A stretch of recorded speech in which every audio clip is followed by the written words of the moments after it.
So sa mga nagmomotor at iniisip nila kung paano magmotor ng matipid sa gas, eto yung ilang mga tips siguro, no?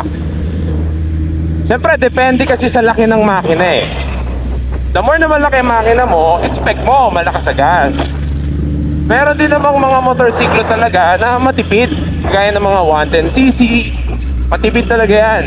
Yung iba nga umaabot ng 42 kilometers per liter. Imagine niyo yun. Gaano katipid yun? Halos mula rito sa Taguig hanggang Laguna, di ba? Ganun siya katipid.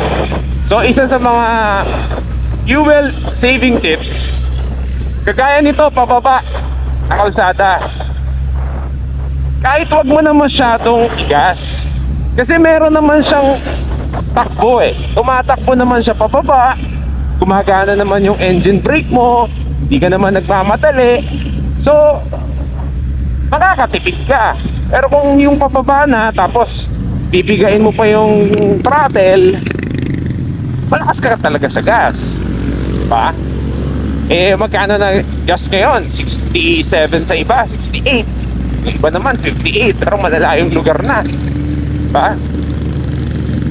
Pwede ka ring, pangalawa, pwede ka ring magmotor, mag-shift ka ng higher gear, kagaya ko, nasa 4th gear. Nasa 4th gear, 5th gear. So, for sure matipid to. Ayoko ng low gear muna, balancing na lang.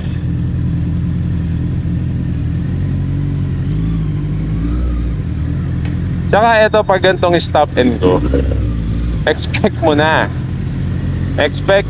na malakas ka sa gas consumption, diba? Hinto, arangkada ka, minsan sa pagod mo mapipiga mo pa yung throttle, mapapalakas yung gas, diba?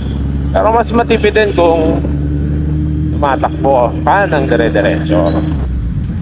Ano pa ba?